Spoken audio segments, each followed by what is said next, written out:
Ang ganitong karahasan ay walang lugar sa ating bayan. We will not retreat.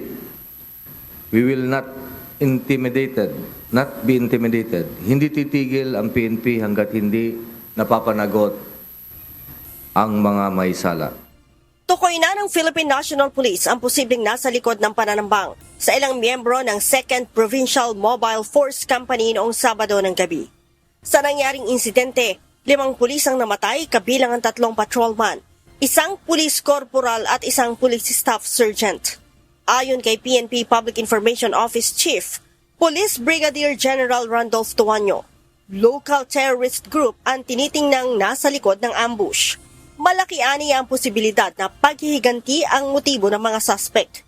Meron silang accomplishments since October 2025 up to February na kung saan sila ang ating mga government forces.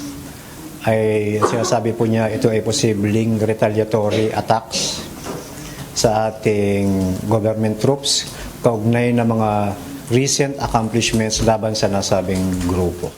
Kasabay nito, bumuo na ang PNP ng Special Investigation Task Group o SITG na siyang tututok sa investigasyon. Kabilang sa tinitingnan ngayon ang posibleng kapabayaan sa panig ng Police Provincial Director ng Maguindanao del Sur.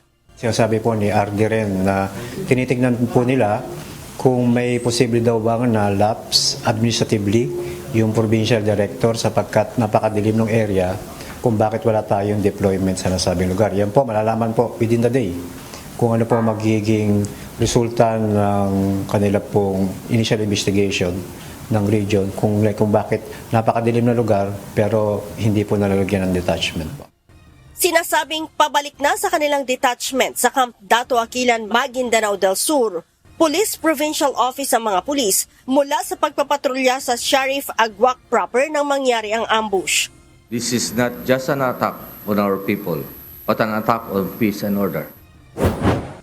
Tiniyak naman ng pamunuan ng PNP na hindi pababayaan ang naiwang pamilya ng mga nasawing pulis. I have directed the Police Regional Office Bangsamoro Autonomous Region to ensure immediate and sustained support for the families of our fallen and wounded personnel. Bukod sa 5 pulis na namatay, 3 iba pang nasugatan kabilang ang team leader ng grupo na may ranggong police captain. Leia Ilagan, UNTV, News and Rescue. Diyos ang aming sandigan, serbisyo publiko ang aming pinahahalagahan.